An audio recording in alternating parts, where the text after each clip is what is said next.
بسم اللہ الرحمن الرحیم. السلام علیکم ناظرین, آپ دیکھ رہے ہیں پروگرام حقائق. میں ہوں آپ کے ساتھ فائزہ شیرازی. ناظرین, سب سے پہلے تو بات کر لیتے ہیں پریزیڈنٹ ٹرمپ پہ ہونے والے حملے کے حوالے سے. وائٹ ہاؤس ڈنر پہ حملہ کرنے والے شخص کی شناخت سامنے آ گئی ہے. حملہ آور ٹیچر نکلا ہے اور پڑھا لکھا انسان ہے. ایسا نہیں ہے کہ اس کو کوئی سینس نہیں ہے یا پڑھا لکھا نہیں ہے. بہرحال ہفتے کے روز وائٹ ہاؤس کے نامہ نگاروں کے اعزاز میں رکھے گئے شائعے میں فائرنگ کرنے والے گرفتار مشتبہ شخص کی شناخت قانون نافذ کرنے والے ایک اہلکار نے کول تھامس ایلنگ کے طور پر کی ہے, جو کہ لاس اینجلس کا رہائشی ہے. اچھا, سوشل میڈیا سائٹس کے مطابق 31 سال اس کی ایج ہے, گریجویٹ ہے, پارٹ ٹائم ٹیچر ہے اور گیم ڈیولپر کے طور پر کام کر رہا ہے. جو ڈیٹیلز اس کے سامنے آئی ہیں. اچھا, اس سب کے علاوہ یہ بتایا جا رہا ہے کہ واحد مسلح شخص لابی میں سیکرٹ سروس کی طرف بڑھا. سیکرٹ سروس کے ایک اہلکار نے اسے روک دیا. واشنگٹن کے پولیس چیف کا اس حوالے سے کہنا ہے کہ تفتیش کاروں کا خیال ہے کہ مشتبہ شخص واشنگٹن ہلٹن ہوٹل میں مہمان تھا, لیکن یہ ابھی تک معلوم نہیں ہو سکی یہ بات کہ مشتبہ شخص نے حملہ کیوں کیا. مشتبہ شخص کا ہدف کون تھا اور یہ تحقیقات کا حصہ ہے. اس پہ دیکھا جا رہا ہے. اب ظاہر سی بات ہے اس چیز کو کھنگالا جائے گا, اس پہ ڈیٹیل جو ہیں وہ مزید لی جائیں گی. وہ جہاں پہ رہتا ہے اس کے ریزیڈنس تک پہنچا جائے گا, اس کو اپنے حصار میں لیا جائے گا. سارے انویسٹیگیشن کے پروٹوکولز ہیں وہ سارے فالو کیے جائیں گے. بہرحال آج پریس ڈنر کے دوران فائرنگ کے واقعے پہ جو ملزم ہے اس پہ فرد جرم بھی عائد کرنے کا کہا جا رہا ہے کہ آج کی جائیں گی. ناظرین, ایک بیان ہے, خیر انہوں نے تو لائٹر نوٹ پہ کہا کیونکہ نارملی یہ جو ڈنر ہوتا ہے اس میں جو پریزیڈنٹ ہوتا ہے وہ صحافیوں کی لائٹر نوٹ میں کہوں تو کلاس لیتے ہیں, تو وہ شگل میلہ, وہ ہنسی مذاق, وہ اس طرح کی چیزیں چلتی رہتی ہیں اس طرح کے ڈنر میں. تو اس سینس میں یہ جو ایک وائٹ ہاؤس کی ترجمان ہے انہوں نے ایک اسٹیٹمنٹ دے دی, وہ اب بڑی وائرل بھی ہو گئی ہے کہ گولیاں چلیں گی. یہ انہوں نے خیر کسی اور سینس میں کہا تھا کہ مطلب ایک اس طرح کی اسٹیٹمنٹس دی جائیں گی جو کہ گولیوں کی طرح ہوں گی. تو بہرحال اس پہ بھی کافی تنقید کی جا رہی ہے. ناظرین, سب کے علاوہ امریکی نیوز ویب سائٹ نے ایک دعویٰ کیا ہے کہ ایران جنگ کے دوران اسرائیل نے آئرن ڈوم سسٹم اور فوجی UAE میں تعینات کیے تھے. امریکی نیوز ویب سائٹ نے یہ دعویٰ کیا. اس سب کی ڈیبیٹ رہے گی آج کے پروگرام میں. اس کے علاوہ ایرانی وزیر خارجہ نے کہا کہ پاکستان کا دورہ انتہائی مفید رہا ہے, حکام کے ساتھ مثبت پیش رفت ہوئی ہے, مثبت مشاورت ہوئی ہے. اس مشاورت کے بعد پیش رفت کیا سامنے آتی ہے؟ انیشیلی تو یہ کہا جا رہا ہے کہ آپ بلاکیٹ ختم کر دیں, نیول بلاکیٹ ختم کر دیں اور اس کے بعد مذاکرات پہ ہم لوگ بات کر سکتے ہیں. یہ جو نیا ڈرافٹ سامنے آیا ہے اور یہ جو بات کی جا رہی ہے کہ ایٹم بم کے حوالے سے, تو اس پہ ہم بعد میں بات کریں گے. فی الحال دیکھتے ہیں کہ پریزیڈنٹ ٹرمپ اس چیز کی طرف آتے ہیں نہیں آتے ہیں. بہرحال نکلنا تو وہ سب سے چاہ رہے ہیں.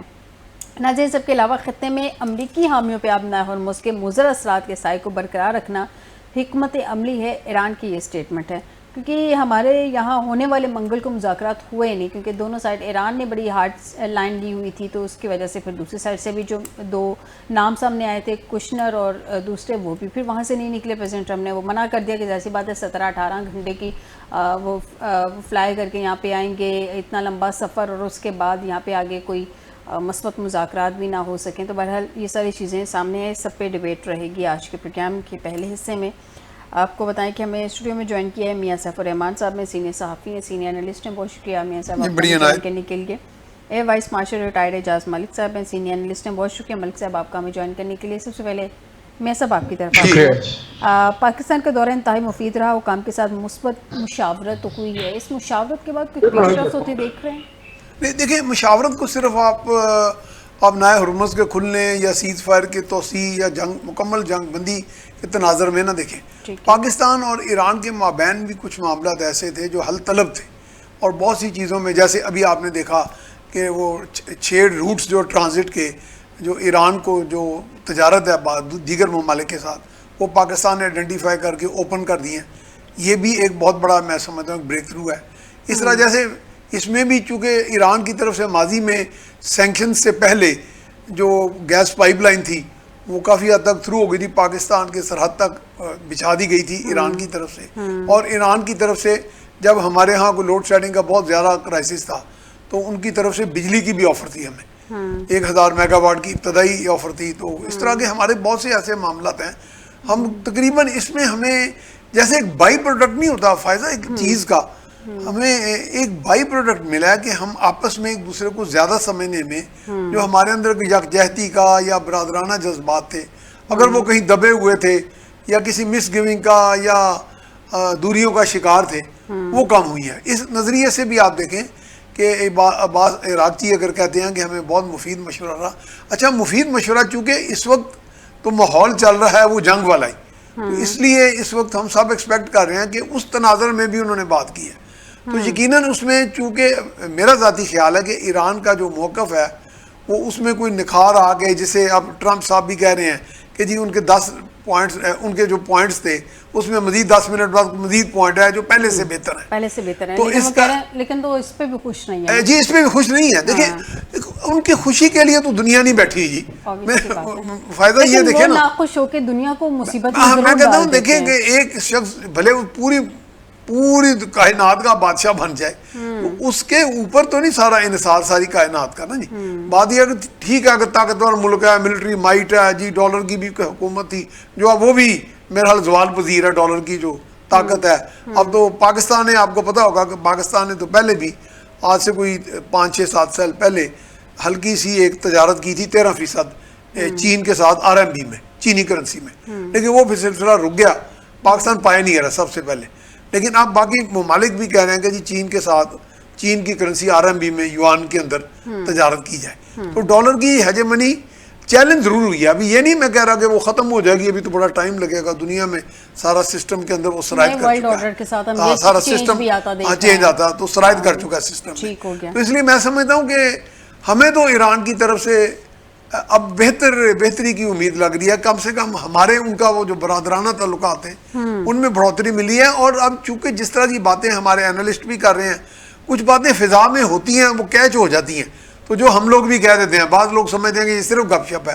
جیسے کہ یہ بھی ایک سننے میں آیا کہ ایران کے بھی کچھ لیڈرز نے یہ کہا ہے کہ اب یہ جو آپ انحصار کرتے رہے ہیں گلف کے ممالک, خلیج کے ممالک, اسلامی ممالک, کہ جی بڑی دور 11,000 کلومیٹر دور سے بحری بیڑوں پہ اور ان کے ڈسٹرائر جہازوں پہ, تو کیوں نہ ہم آپس میں مل کے عرب و عجم کے سارے جو آپس میں تضادات ہیں وہ ختم کر کے.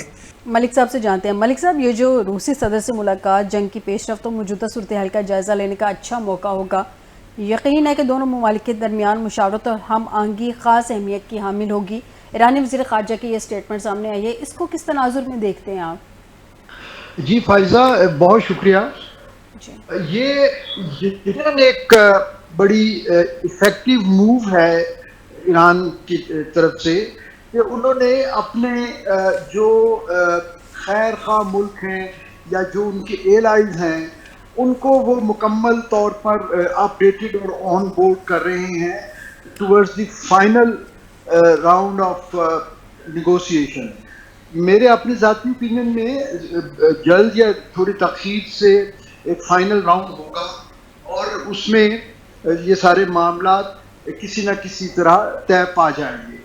تو اس کے لیے ضروری ہے کہ سب سے پہلے تو ان کے اپنے ملک میں ایک کنسنسس ہونا چاہیے, کیونکہ امریکہ نے بڑی کوشش کی کہ ایک ایسا نیریٹو بلڈ کیا جائے کہ جیسے ایران میں جو قیادت ہے وہ 2 حصوں میں بٹی ہوئی ہے اور ایک حصہ کمپرومائز کرنا چاہتا ہے یا نرم گوشہ رکھتا ہے امن کی کوششوں کے لیے, جبکہ دوسرا حصہ جو ہے وہ ہارڈ لائنر ہے.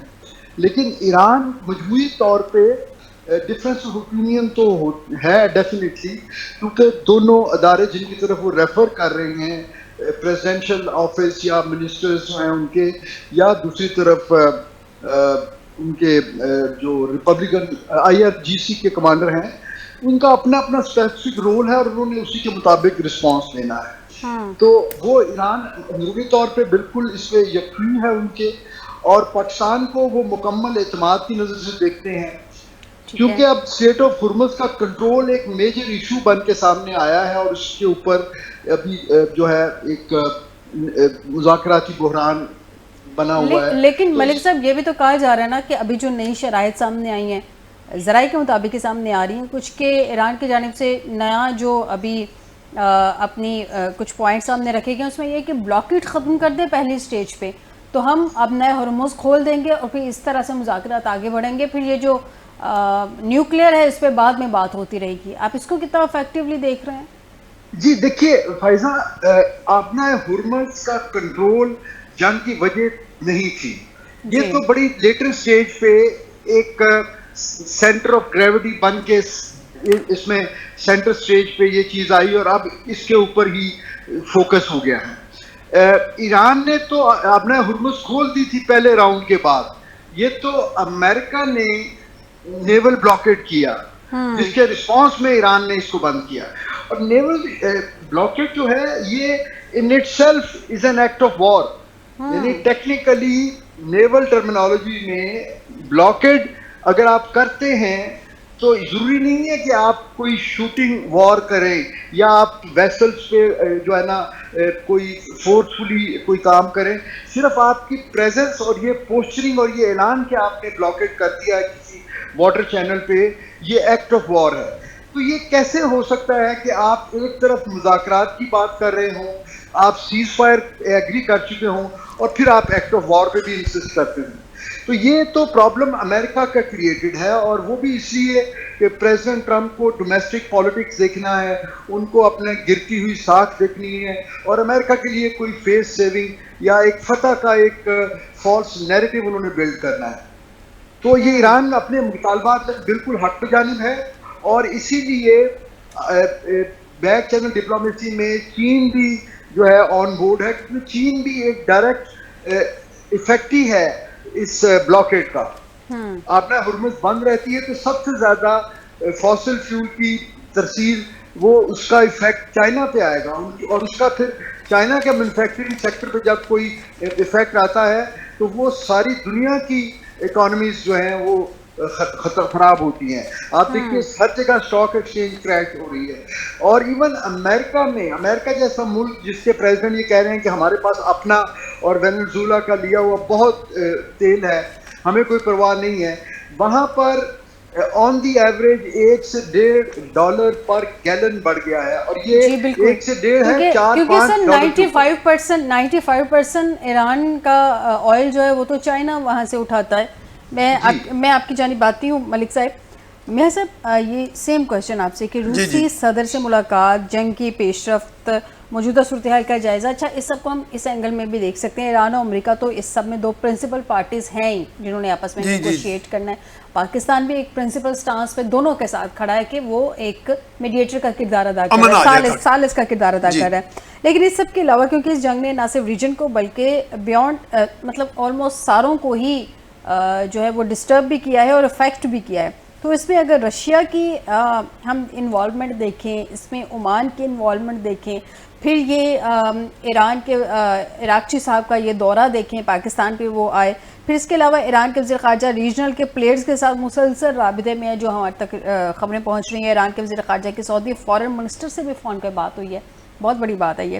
اس پوٹینشیل فریم ورک کو آپ کیسے دیکھتے ہیں؟ اچھا یہ ایک زحمت میں رحمت کی صورت بھی بن سکتی ہے. بعض اوقات وارز میں کچھ چیزیں بری بھی تو ہو رہی ہوتی ہیں, تباہی آ رہی تھی, لیکن کچھ ریئلائزیشن بھی آ جاتی ہے. مثال کے طور پہ آپ کو دشمن کی سمجھ آ گئی, آپ کو دوست, مثال کے طور پہ میں پاکستان کی بات کر رہا ہوں. پاکستان اور ایران ہمیشہ بھائی برادر ملک رہے ہیں, لیکن ایک دور میں ہمارے کچھ اختلافات بھی ہو گئے تھے. آپ کو یاد ہے 2023-24 میں اچھے خاصی کوئی مس انڈرسٹینڈنگز ہو گئی تھی, اور جس میں ایک آدھ مرتبہ کوئی یہ فائرنگ کا تبادلہ بھی ہوا. وہ بہرحال یہ تھا کہ وہ بھی چونکہ لوگوں کی آگ لگائی ہوتی ہے بعض اوقات. مثلاً اگر یہی ریئلائزیشن ایران میں بھی پائی جائے اور پاکستان میں بھی کہ بھائی وہ جو ہم دونوں بھائیوں کو لڑانے والے تو یہ لوگ تھے, تو بعض اوقات جنگ کا ایک جنگ کے یعنی بائی پروڈکٹس میں کچھ چیزوں کی یعنی نکھار بھی آ جاتا ہے, یعنی کلیئرٹی آ جاتی ہے, یعنی سمجھ آ جاتی ہے, رہ گئی بات ہے. ہاں جی, ریئلائزیشن ہو. اب روس جو ہے اس کا تو پہلے ہی ایران کے ساتھ 20 سالہ کمپریہنسو اسٹریٹجک پارٹنرشپ ہے جو اب بھی موجود ہے, جس کے تحت, بلکہ حیران کن بات ہے شاید لوگوں کو علم نہیں اتنا زیادہ, کہ جس کے تحت جو کامبیٹ ڈرونز وغیرہ جو روس استعمال کر رہا ہے یوکرین میں وہ ایران کے فراہم کردہ ہے. ایران نے واقعی میسائل ٹیکنالوجی میں بہت زیادہ ایڈوانسمنٹ کی ہے, اور وہاں سے کوئی ان کو SA یا SU کیا 300 کہتے ہیں وہ وہاں سے ملی تھی ان کو, جو میسائل لانچرز یا بیٹریز ہوتی ہیں وہ رشیا کی پروڈکشن ہے, اور رشیا اس میں کافی آگے ہے. تو وہ اپنی اسٹریٹجک پارٹنرشپ کے حوالے سے بھی اور اسٹریٹجک پارٹنرشپ کے حوالے سے بھی ایک ملاقاتیں ہیں, اور پھر اس وقت اپنے اس پارٹنر کو وہ ان کانفیڈنس بھی لینا چاہ رہے ہیں کہ جی ہم یہاں کھڑے ہیں, اگر ہم ان گارنٹیز پہ امریکہ کی جانا چاہیں تو آپ کی کیا رائے؟ ظاہر ہے رشیا ایک بہت بڑا پلیئر ہے ورلڈ گیم کے اندر، ایک ورلڈ پالیٹکس میں ایک بہت بڑا پلیئر ہے، رشیا میجر پاور ہے. تو اس لحاظ سے میرا خیال ہے کہ یہ بڑی اچھی پرو ایکٹیو ڈپلومیسی ہو رہی ہے، اور بڑی یہ اچھا لگ رہا ہے مجھے کہ ممالک اب تھوڑا سا ریئلائزیشن کی طرف چل رہے ہیں کہ امن جو ہے وہ تو ایک تیلی کی مار ہے، ایک تیلی لگانی جو ہے بہت آسان ہے اور دنیا بسم ہو جائے گی. اور دیکھیں نا، اللہ تعالیٰ نہ کرے، نیوکلیئر وار کے بارے میں تو کہتے ہیں کہ جتنا آرسنل ہے وہ تو بلکہ اعجاز ملک صاحب زیادہ بہتر بتائیں گے، وہ تو 50 ٹائمز دنیا اڑ جائے گی، یعنی اس میں پانی نکل آئے گا، کچھ بھی نہیں بچے گا، میلٹ ہو جائے گی ساری. تو یہ ہے کہ جب ہم ایک والکینو کے اوپر بیٹھے ہوئے ہیں، یعنی کہ ہم ایک آتش فشاں جو کسی وقت پھٹ سکتا ہے، تو اس میں تو پھونک پھونک کے چلنا ہے، اور پھونک پھونک کے چلنے کا بہترین حال یہ سفارت کاری ہے. اور ہمیں خوشی ہے کہ ایران کے حوالے سے بھی، کیونکہ ایران کے بارے میں تصور تھا کہ وہ جذباتی لوگ ہیں، غصے والے لوگ ہیں، یعنی رد عمل زیادہ دینے والے لوگ ہیں، لیکن دیکھا جائے تو ایران نے جارحیت تو پھر بھی نہیں کی نا. جارحیت کا مقابلہ تو ظاہر ہے کسی بھی قوم کا حق ہے، اگر جارحیت کا مقابلہ کیا دلیری سے، ہمت سے، لیکن ساتھ ساتھ احساس بھی کیا کہ جی ہم امن کی خاطر کھڑے ہیں اور امن کے لیے ہم ڈپلومیسی اور پاکستان کی ثالثی قبول کرتے ہیں. تو میرا خیال ہے کچھ نہ کچھ یہ لگ رہا ہے کہ کوئی بہتری کی طرف چیزیں نکل آئیں گی، اور مجھے یہ لگ رہا ہے اور کچھ نہیں تو سیز فائر ایکسٹینڈ ہو جائے گا.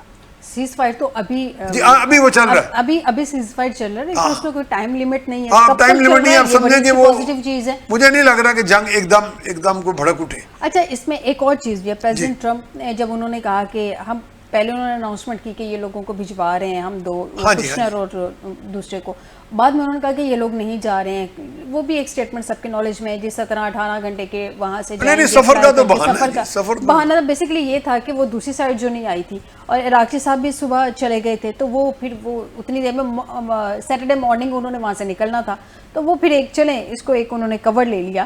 لیکن موجودہ صورتحال میں انہوں نے یہ ضرور کہا تھا کہ بات نہ ہونے کا یا وہاں جانے کا مطلب یہ نہیں ہے کہ ہم دوبارہ اٹیک کرنے جا رہے ہیں. ملک صاحب، آپ اس کو کیسے دیکھتے ہیں؟ یہ جو انڈائریکٹ ٹاکس ہیں ان کا سٹیٹس کیا دیکھتے ہیں اس وقت؟ بیکاز عراقچی صاحب پاکستان آئے، پھر چلے گئے، پھر بعد میں امریکہ کی ایڈوانسڈ جو ٹرمز ہیں وہ بھی یہاں سے ہم دیکھ رہے ہیں کہ یہاں سے جا چکی ہیں، اور پھر حالات کہاں کھڑے ہیں اس وقت آپ کے خیال میں؟ یہ دوبارہ جنگ کا کوئی آپشن اویل کیا جا سکتا ہے آپ کے خیال میں، یا نہیں بس بہت ہو گیا، دونوں سائڈ کو ریئلائزیشن ہو گئی ہے، ٹھیک ہے پوسچرنگ دونوں سائڈ سے ہو رہی ہے، لیکن انڈائریکٹ ٹاکس بھی کہیں نہ کہیں چل ہی رہی ہیں؟ جی بالکل، آپ نے خود جو ہے بڑی جو ہے سالڈ بات کی اس بارے میں. دیکھیں، ایک پبلک فیس ہے امریکن ایڈمنسٹریشن کا، ایک ظاہر ہے ایک پبلک آڈینس ایران کی بھی ہے، اور وہ پبلک ڈومین میں تو جو فکر بازی ہو رہی ہے، شکوہ جواب شکوہ چل رہا ہے، لیکن بیک چینل بہت ساری ایفرٹس ہو رہی ہیں. پاکستان دونوں طرف ایک پرو ایکٹیو رول پلے کر رہا ہے. تو میرا نہیں خیال کہ ہمیں نا امید ہونا چاہیے. یہ یقیناً مذاکرات ہوں گے اور اس کے نتیجے میں کوئی نہ کوئی امن فارمولہ بھی آ جائے گا، لیکن ہمیں یہ چیز ضرور اپنے ناظرین کو بتانی چاہیے کہ جس طرح کی کمپلیکس یہ سچویشن ہے، اس میں یہ ایکسپیکٹ کرنا کہ ایک سٹنگ میں تمام معاملات طے پا جائیں گے، یہ ممکن نہیں ہے. میں یہ سمجھتا ہوں کہ اگر یہ ایک ایگریمنٹ ہو بھی جائے کہ ہم نے ان دونوں میجر پوائنٹ، ایک ان کی نیوکلیئر کیپیبلٹی ہے اور ایک اسٹریٹ آف ہرمز کا کنٹرول ہے، ہم نے اس کو ریزالو کرنے پہ ہم ایگری کر گئے ہوں، لیکن پھر بھی اس کی جو ورکنگ لیول اور آپریشنل لیول موڈیلٹیز ہیں وہ ایکسپرٹس طے کریں گے. وہ فارن آفس کے لوگ یا پریزیڈنٹ ٹرمپ کی طرف سے آئے ہوئے لوگ جن کا کوئی کسی قسم کا کوئی ایکسپیرینس نہیں ہے زندگی میں، ماں سوائے ان کی ایک ہی کوالیفیکیشن ہے کہ وہ بزنس مین ہیں یا پریزیڈنٹ ٹرمپ کے اپنے جو گھر کے لائل لوگ ہیں. تو اس لیول پہ یہ نیوکلیئر موڈیلٹیز جو ہے یا سی کے لاز کے مطابق ایک ایسی اسٹیٹ کا کنٹرول جو کہ پہلی دفعہ ایسا ایک مسئلہ آیا ہے، تو وہ اتنی جلدی نہیں ہوگا. وہ ورکنگ لیول پہ اس پہ جو ہے تفصیلات طے کی جائیں گی، اور کچھ انٹرنیشنل اداروں کو اٹامک والے سائڈ پہ انٹرنیشنل اٹامک انرجی ایجنسی کو آن بورڈ کرنا پڑے گا، کیونکہ انہوں نے ہی اس کی پھر کمپلائنس انشور کرنی ہوگی. اور اسی طرح جو استحقاق ہے ایران کا اور عمان کا، اس کو جو مروجہ سی کے قوانین ہیں اس کے مطابق انٹرنیشنل فورم پہ اس کی بھی جو ہے ایکنالجمنٹ اور رجسٹریشن ہونا ضروری ہوگا. اور اس دوران میں بالکل ایگری کرتا ہوں کہ دوسرے ہمارے ساتھی بھی جو فرما رہے تھے کہ یہ سیز فائر ایکسٹینڈ ہو جائے گی، بلکہ آلریڈی یہ ایکسٹینڈڈ ہی ہے، کیونکہ اس کی کوئی ٹائم لائن نہیں ہے. امریکہ نے یہی بیان دیا تھا نا اس کو ایکسٹینڈ کرتے ہوئے کہ جب تک ایرانین سائڈ تیار نہیں ہے اور آگے اسٹیپ نہیں ہوگی، تو دیر از نو ڈیڈ لائن. تو یہ رہے گا. لیکن ہیونگ سیڈ دیٹ، آپ کے سوال کا آخری حصہ کہ جنگ کا خطرہ، دیکھیے جنگ کا خطرہ ہمیشہ رہے گا، کیونکہ جنگ جو ہے وہ ایران نے شروع نہیں کی، ایران نے صرف رسپونڈ کیا ہے. اور جنگ امریکہ نے اسرائیل کے ساتھ مل کے کی ہے. اسرائیل کی گارنٹی کون دے گا؟ اگر امن معاہدہ سب سے اچھا بھی ہو جاتا ہے جس میں دونوں پارٹیز کی ون ون سچویشن ہے، لیکن جنگ کا جو اصل جو انیشیٹر ہے وہی اس امن معاہدے کا اسپوائلر ثابت ہو سکتا ہے. کیا امریکہ کے ماننے سے یا ایران کے مان جانے سے زائنسٹ جو ہیں وہ اپنے گریٹر اسرائیل کے پروگرام سے دستبردار ہو جائیں گے؟ یقیناً ایسا نہیں ہے. لیکن امید یہ کی جا سکتی ہے کہ وہ بھی کچھ عرصے کے لیے ایک بریک کرنا چاہیں گے، کیونکہ ان کا جتنا نقصان ہوا ہے،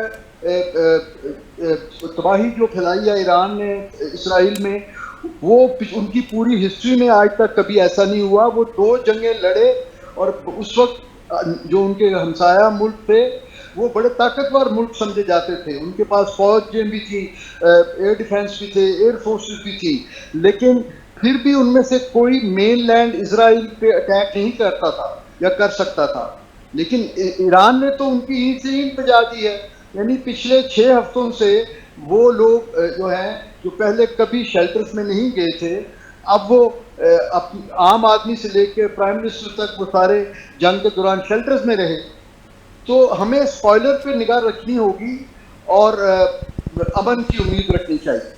ٹھیک ہو گیا. میاں صاحب، امریکہ کی ایڈوانس ٹیمز یہاں سے جا چکی ہیں، جی اس کو کس سینس میں لیں گے کہ ابھی نیئر فیوچر ہمیں کوئی مذاکرات ہوتے نظر نہیں آ رہے؟ نہیں، مذاکرات میرا خیال ہے کہ وہی جو جیسے بھی ایئر وائس مارشل صاحب بھی کہہ رہے ہیں نا کہ ٹریک 2 ٹریک 3 چل رہے ہیں. ایک مثال کے طور پہ یورپین یونین، بھلے یورپین یونین نے ٹرمپ کا ساتھ نہیں دیا اس جنگ میں، لیکن یورپین یونین کو اب بھی اس کی پروکسی ہی سمجھا جاتا ہے مغرب کی، اور مغرب کا سب سے بڑا لیڈر امریکہ ہی ہے. یعنی امریکہ ہی مغرب کی سوچ کو، یورپ کو اسپیئر ہیڈ کرتا رہا ہے، گو کہ ان میں فاصلے بڑھ رہے ہیں. لیکن اب دیکھیں کہ یورپین یونین نے بھی پابندیاں لگائی تھیں امریکہ کے علاوہ ایران پر، شاید آپ کو یاد ہو سینکشنز. یورپین یونین نے باقاعدہ واضح طور پہ انڈیا دے دیا ہے کہ جی ہم وہ سینکشنز ختم کر دیں گے، یعنی ختم کرنے پہ وہ دے آر کنٹمپلیٹنگ، اس کو سوچ بچار ہو رہا ہے. تو یہ بھی اس طرح کی آفرز پیشکش ہو رئی ہیں. ظاہر ہے چونکہ میں سمجھتا ہوں یونائٹڈ نیشن کے سینکشنز بھی ہیں، پھر یورپین یونین کی بھی ہیں، امریکہ کی بھی ہیں. ہاں جی. تو EU کی طرف سے سینکشنز کا اندیا آ گیا ہے سینکشنز ختم کرنے کا. اچھا، اس کے ساتھ ساتھ ایک اور بات ہے، یورپین کنٹریز بھی بہت ساری ایسی ہیں جو یہ ختم کرنا چاہ رہی ہیں. اور پھر یہ کہ یورپ، دیکھیں امریکہ کا، جیسے ہم نے پہلے بھی کہا تھا کہ امریکہ تو چودھری بننے کے لیے یا شاید اپنا کو مال پانی ٹول ٹیکس لگانے کی چکر بازی کر رہا تھا کہ میں یہاں پہ چودھری بن کے بیٹھ جاؤں گا، اپنے توپیں شوپیں نصب کر کے اپنے وہ کھڑے کر دوں گا ڈسٹرائرز، اور کہوں گا جی آپ سے ہرمز کا ٹیکس میں لوں گا. تو اصل میں یہ ہوا کہ ادروائز تو امریکہ کو ہرمز کی اتنی ضرورت نہیں ہے جتنی کہ باقی ممالک کو ہے، جتنی چین کو ہے، جتنی بھارت کو ہے، جتنی پاکستان کو ہے 95% آئل جی، اور پھر جتنی خلیج کے اپنے ممالک کی طلب و وہ جو آمد و رفت ہے اس کے لیے اس کو ہے، اور جتنی باقی ممالک کو ہے، جتنی یورپ کو ہے. باب المندب کی بھی تو بات ساتھ ساتھ کی. ہاں، باب المندب کا البتہ ہے کہ اس پہ کنسرنز ہیں باقی ممالک کو بھی جو ادھر بحر عرب کے ساتھ موجود ہے وہاں. تو اس حوالے سے یہ تھا کہ جنگ اگر طول پکڑتی ہے تو اس کی آفٹر افیکٹس میں یہ چیزیں آتی ہیں. حالانکہ یہ ٹھیک ہے، قوانین کی خلاف ورزی ہوگی بین الاقوامی، United Nations law of the sea بھی ہے، United Nation convention on law of the sea, UNCLOS کہتے ہیں اسے. وہ کہتا ہے کہ جی آپ نے ہرمز کا پانی سب استعمال کریں گے، بلا روک ٹوک، یعنی کہ حالانکہ ٹیریٹوریل واٹرز آ جاتے ہیں وہ عمان کے اور ایران کے، لیکن وہ لا آف دا سیز بھی ہے. لیکن اس حوالے سے یہ تھا کہ ہرمز تو بن گیا کہ رد عمل کے طور پہ، جیسے ابھی ایئر وائس مارشل صاحب نے بھی کہا کہ چونکہ رد عمل آتا ہے جنگ میں، تو رد عمل میں کچھ کہیں نہ کوئی جگہ آکوپائی ہو جاتی ہے، کسی کی ٹیریٹری ہو جاتی ہے. انٹرسٹنگ سی چیز ہے میاں صاحب کہ آبنا ہرمز اچھا خاصا کھلا تھا، ہاں مطلب پراپرلی اس پہ جو کوئی ایشو ہی نہیں تھا، کوئی ایشو نہیں تھا. اچھا پھر جنگ شروع ہو گئی اور جنگ کا خاتمہ کہاں پہ ہو رہا ہے؟ آبنا ہرمز پہ ڈائیلاگ کیے جا رہے ہیں. مطلب یہ جنگ کا ایشو کیا تھا؟ جنگ ہوئی کس پرپز کے لیے تھی؟ آج تک یہ سمجھ نہیں آئی ہے. اگر آپ نے ہرمز پرپز تھا تو وہ تو آلریڈی کھلا تھا. وہ تو کھلا تھا، وہ تو ایران کا جنگ کر کے آپ نے ہرمز کو بند کر دیا گیا، اب اسی پہ نیگوسیشن چل رہی ہیں آگے. ہاں جی، یہ اصل میں جنگیں جتنی بھی ہوتی ہیں نا، وہ کوئی نہ کوئی ٹرانسفارم ہو کے کوئی رخ اختیار کر لیتی ہیں. بعض کا تو آپ کا ایشو سٹارٹ کسی بات پہ ہوتا ہے، کیونکہ آپ کے اندر چل رہے ہوتے ہیں نا، آپ کے ذہنوں کے اندر کچھ فسادات، کچھ تضادات چل رہے ہوتے ہیں، ماضی سے چلتے آ رہے ہوتے ہیں، وہ پھر آپ اسی کا بدلہ لینے کی کوشش کرتے ہیں. امریکہ کے ذہن میں اب بھی ہے کہ ہماری ایمبیسیوں پر انقلاب کے بعد حملہ ہوا ہماری ایمبیسی پر، اور کس طرح وہ کونٹرا کا وہ ریبلز کا سارا سلسلہ وغیرہ استعمال ہوا وہاں پہ، اور ہیلی کاپٹرز مار گرائے گئے امریکہ کے. تو یہ لابی خاص طور پہ جو پاورز ہوتی ہیں نا، وہ اپنا بدلے کی بھاونا میں رہتی ہیں ہر وقت. صحیح، یہ ان کا ایک وتیرہ ہے. لیکن اب یہ ہے کہ چونکہ دنیا میں اب چیلنج ہوا ہے امریکہ کی وہ جو مائٹ ہے، تو میرے حال اس لیے اب ادھر سے بھی یہ باتیں آ رہی ہیں کہ جی ہم ایکسٹینڈ کر رہے ہیں، ہم یہ کر دیں گے. تو باتوں میں جو اصل ایشوز ہیں وہ سائڈ لائن ہوتے جا رہے ہیں. بالکل صحیح کہہ رہے ہیں ملک سر. اس وقت سینکشنز کے حوالے سے ہم دیکھیں، رجیم کوئی ایک رجیم تو ہے نہیں. سینکشنز کی رجیم کی اگر میں بات کروں، بائی لیٹرل کی اگر دیکھیں سینکشنز ہیں، یونائٹڈ نیشن کے سینکشنز ہیں ایران پہ جو لگی ہوئی ہیں، پھر اس کے علاوہ یورپین یونین کی سینکشنز ہیں وہ بھی لگی ہوئی ہیں. اگر کوئی انڈرسٹینڈنگ ڈیولپ آپ کے خیال میں ہو جاتی ہے سیکنڈ سٹنگ میں، تھرڈ سٹنگ میں، تو یہ جو سینکشنز لفٹ ہوتی ہیں اس میں ٹائم لگے گا. ایک پروسیجرل ایشو بھی تو ہوتا ہے نا، اس پہ وہ بھی ٹائم لے گا. ایران کی ترجیحات یہ ہیں کہ فوری طور پہ یہ سینکشنز کو ختم کیا جائے. اچھا، اب ان سینکشنز کو ختم کرنے کے لیے امریکہ راضی آپ کے خیال میں کافی حد تک ہو گیا ہے؟ چلو مکمل بھی ہو جائے تو کیا یہ سینکشنز ختم ہوتا دیکھتے ہیں آپ اتنی آسانی سے ساری کی ساری؟ کیونکہ اس میں بہت ساری یورپین کنٹریز بھی ایران کے خلاف لگی سینکشنز کو ختم کرنا چاہ رہی ہیں. تو یہ پروسیجرل ایشو کو لٹکتا دیکھ رہے ہیں یا بس ٹھیک ہے جیسے معاملہ سیٹلڈ ہوں گے یہ بھی سیٹل ہو جائیں گے؟ دیکھیے فائزہ، دو طرح کی سینکشنز ہیں. ایک سینکشن جو ہیں وہ امریکہ کی طرف سے لگائی گئی، اور جو دوسری جو تھیں وہ اسپیسیفک تھیں ایران کے نیوکلیئر پروگرام سے. جی، ہمیں یہ چیز کبھی نہیں بھولنی چاہیے کہ ایک تو امریکہ کا ایرانین گورنمنٹ جو شاہ کے بعد ریولوشنری گورنمنٹ آئی، اس سے پہلے دن سے ان کی لڑائی ہے. ہمیں وہ ان کی ایمبیسی کے اوپر قبضہ اور وہ ہاسٹیجز والا ایپیسوڈ نہیں بھولنا چاہیے. وہ ایک ڈیپ روٹڈ پرابلم ہے امریکن گورنمنٹ میں، امریکن لوگوں میں بھی ایران کے خلاف. لیکن نیوکلیئر پروگرام جو ہے نا، اس کے اوپر سارا ویسٹ جو ہے، یورپین یونین ہو، نیٹو کے ممالک ہوں یا امریکہ خود ہو، وہ سب کا کنسنسس ہے کہ مسلم دنیا میں کسی کے پاس نیوکلیئر کیپیبلٹی نہیں ہونی چاہیے. آپ کو یاد ہوگا جب بھارت نے نیوکلیئر ڈیٹونیشن کی تو اس کے بعد ہمیں کس طرح روکا جا رہا تھا، ہمارے اوپر کس طرح وہ جو ہے ہمیں لالچ دے رہے تھے، ہمیں کوئرس کر رہے تھے، کیونکہ پاکستان مسلم اسٹیٹ کے طور پہ ان کو قبول نہیں تھا. تو پاکستان کی تو پھر بھی ایک اچھی کوآپریشن کی ہسٹری ہے ویسٹ کے ساتھ، انٹرنیشنل ورلڈ کے ساتھ. تو ایران اور ایران کی اسلامی حکومت جو کہ جس کو یہ انقلابی حکومت کہتے ہیں یا رائٹ ونگ حکومت کہتے ہیں، وہ اس کے پاس نیوکلیئر کیپیبلٹی ہونا تو ان سب کے لیے ایک نائٹ میئر ہے.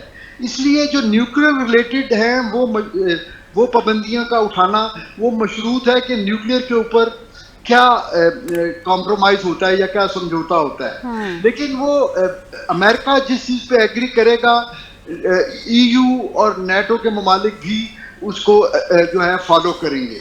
اور as a goodwill gesture امریکہ نے میرا خیال ہے سب سے پہلے جو ان کے $20 بلین فروزن ایسٹس ہیں وہ فوری طور پہ ان کو مل جائیں تو وہ اپنا ری کنسٹرکشن اور ری ہیب کا پروسیس شروع کر سکتے ہیں. اور یہ پابندیاں ہٹ جائیں گی تو اس کی موڈیلٹیز کی سارٹ آؤٹ ہوں گی. اور بہت سارے ایسے ملک جیسے اب پاکستان ہے, پاکستان کو ضرورت ہے, پاکستان ڈیسپریٹ ہے اپنی انرجی نیڈس کے لیے. ایران نے اپنی طرف سے پائپ لائن بچھائے ہوئے اس کو کئی سال ہو گئے, لیکن پاکستان امریکہ کی ساتھ اپنی کمٹمنٹ کی وجہ سے پاکستان نے اس پروجیکٹ کو نہیں لیا, اور ہمارا پورے ملک کی اکانومی جو ہے, عام آدمی کی جو ہے نا وہ چیزیں نکل گئی ہیں انرجی کی مہنگے ہونے کی وجہ سے. تو وہ تمام ملک جو ایسی پابندیاں اٹھیں گی تو وہ فوراً ایران سے رجوع کریں گے, اور ایران کے لیے میرا خیال ہے بڑی جلدی یہ پروسیس ریکوری کا شروع ہو سکتا ہے. بالکل صحیح. میاں صاحب 2006 میں لگی تھی سینکشنز جو پابندیاں نیوکلیئر پروگرام کے حوالے سے ایران کے اوپر. اچھا پھر 2015 میں 3 سال کے مذاکرات کے بعد ایک معاہدہ بھی ہوا تھا جس میں ایران نے نیوکلیئر پروگرام کے بارے میں امریکہ کے جو ویسٹ کے جتنے مطالبات ہیں وہ مان لیے تھے. اب کی دفعہ خیر اس میں سگنیٹری جو تھے وہ امریکہ, چائنا, رشیا, برطانیہ, جرمنی اور فرانس بھی تھے. ان سب ممالک نے سگنیچرز کیے تھے, لیکن 3 سال کے بعد 2018 میں ڈونلڈ ٹرمپ نے آ کے اس کو اسکریپ کر دیا تھا. اب پرابلم یہ ہے کہ پریزیڈنٹ ٹرمپ اناؤنس کرتے ہیں کہ جی اب کی دفعہ جو ایک معاہدہ ہوگا دنیا یاد رکھے گی, ایک بہترین معاہدہ ہوگا. وہ بہترین معاہدہ تو شاید اپنے اینگل میں کہتے ہوں گے, اپنے لوگوں کے مفادات کے حوالے سے کہتے ہوں گے, لیکن ان کے بہترین جو یہ مذاکرات ہیں یا جو معاہدہ ہے اس کو لے کے ایران اس پہ ایگری کر جائے گا. اتنی کمپرومائزز ایران اتنی شہادتوں کے بعد اگین کر لے گا. میرا خیال ہے اب تو دنیا بھی یہ ایکسپیکٹ نہیں کر رہی کہ اب انہی کے مطمئن ان کے ٹرمپ کے اطمینان کے اوپر دنیا چلے. یہ تو نہیں اب سسٹم چلے گا نا, کیونکہ اب جنگیں بھی ہو گئی. اب جنگیں بھی تو جنگوں کا تو مقاصد ہی یہ تھے کہ جی ہم آپ کی ڈکٹیشن نہیں لیں گے, ہم آپ کی جارحیت نہیں قبول کریں گے. بنیادی طور پہ تو مزاحمت اسی چیز کا نام ہے. اب تو یہ ہے کہ جب ریئلائزیشن ہے تو جو جس معاہدے کی آپ بات کر رہے ہیں 5+1 JCPOA کا جو معاہدہ وہ ایک بہترین معاہدہ تھا. وجہ کہ 4 5 6 ممالک 5+1 مل کے, جس میں جرمنی بھی, اب جرمنی بالکل امپارشل سا ملک سمجھا جاتا ہے, اور دیگر بھی اور کچھ ممالک پاورفل جو انفلوئنشل ممالک ہیں, ان کے مابین جب یہ بات ہوئی تھی تو ایک اچھی خاصی میکانزم ایوالو کی جا سکتی تھی مانیٹرنگ کی, کہ جس میں اور پھر دیکھیں کہ ایران کے جو باقاعدہ ان کے اسپریچول لیڈر تھے آیت اللہ خامنائی, اور ان کا ایک باقاعدہ فتویٰ بھی ہے کہ یہ ہم نے وسیع تباہی والے ہتھیار نہیں بنانے. لیکن وہ تو فتویٰ ان کی شہادت کے ساتھ میں نے مولانا صاحب سے ایک دفعہ پوچھا تھا. اچھا ہم نے پوچھا جی, انہوں نے کہا تھا کہ فتویٰ جو ہے جس بھی ان کا ہو, آیت اللہ صاحب کا ہو, وہ ان کی شہادت کے ساتھ وہ فتویٰ ختم ہو جاتا ہے. اس کے بعد اگر آپ اس کو کیری کرنا چاہیں یا اس کو لے کے چلنا چاہیں آگے, نہیں کرنا چاہیں تو وہ آپ پہ کوئی پابندی نہیں ہے,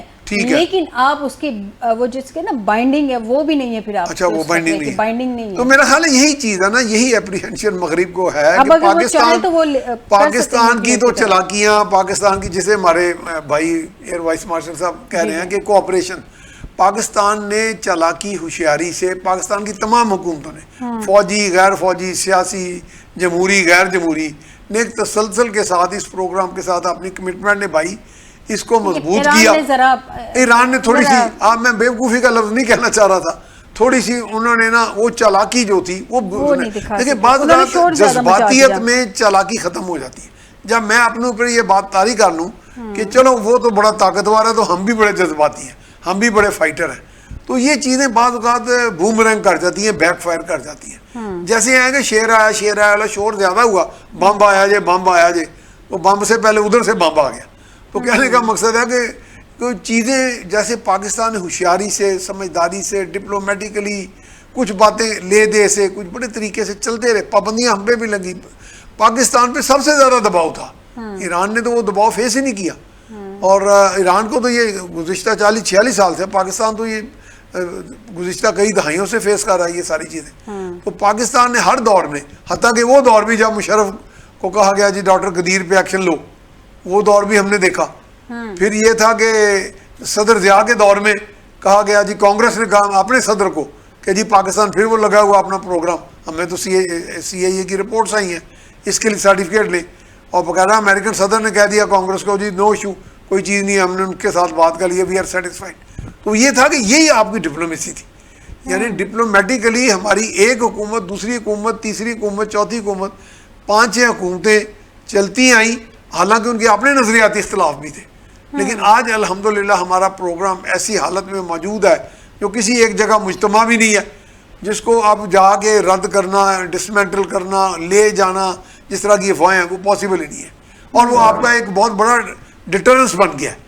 یعنی اور ہم تو جارحیت رکھتے ہی نہیں نا, ہمارے تو عزائم ہی نہیں ہے, نہ تو ہماری کوئی پروکسی ہیں, نہ ہم کوئی بیان داغتے ہیں کہ جی ہم کسی کو لے دے چلے ہیں اور یا ہم سب کو کر دیں گے, یہ کر دیں گے. میرا خیال دنیا میں رہنے کے لیے پیسفل کو ایگزسٹنس کے جو بنیادی اصول ہیں, جو امریکہ تو خیر نہیں اپناتا وہ, کیونکہ امریکہ تو ڈکٹیشن دیتا ہے, تو اسی پہ چلیں گے تو چیزیں بہتر ہوں گی. کیونکہ ایران کے اندر اگر کچھ ایک جنگوسٹک لابی ہے تو وہ یہ نہ ہو کہ اپنے غصے میں, اپنے رد عمل میں وہ ایک بمباری کو پھر انوائٹ کرے اور اپنے کوئی 10-12 کروڑ بندے نہ شہید کروا دے. یہ ایک خدشات نظر آتے ہیں بعض کا, وہ خوف رہتا ہے. ٹھیک ہو گیا. ملک صاحب, آپ نے میاں صاحب کی بھی بات سنی ہے. اس کے علاوہ ایران کی جانب سے پاسداران انقلاب گارڈز نے کہا ہے کہ آبنۂ ہرمز کو کنٹرول کرنا امریکہ کے ساتھ جنگ میں ایران کی حتمی حکمت عملی ہے, اور ان کے مطابق خطے میں امریکی حامیوں پر آبنۂ ہرمز کے مضر اثرات کے سائے کو برقرار رکھنا, یہ جس کو وہ حکمت عملی کہہ رہے ہیں, آپ کے خیال میں یہ کس حد تک اس پہ کامیاب رہیں گے؟ آنے والے ٹائم میں بلاکڈ بھی ہے, پھر ظاہر سی بات ہے ایک پینک بھی ہے پوری دنیا میں, آئل کی پرائزز بہت اب جا رہی ہیں, تو کیا دیکھ رہے ہیں یہ حکمت عملی, ساتھ ساتھ مذاکرات بھی چل رہے ہیں؟ بھائی صاحب دیکھیں, بالکل میں میاں صاحب کی بات بڑے غور سے سن رہا تھا اور وہ انہوں نے بالکل بجا فرمایا. دیکھیں ایران کو بھی یہ سیکھنا ہوگا کہ وہ اس دنیا میں ایک آئرن کرٹن کے پیچھے ایک جزیرے کے طور پہ نہیں رہ سکتا.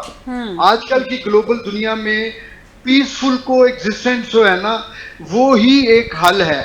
جیو اکنامکس کنٹرول کرتی ہیں دنیا کو. آپ اپنی 1.5 اینٹ کی مسجد بنا کے آپ اپنی جو ہے نظریہ وہ اس کو دوسروں پہ امپوز نہیں کر سکتے.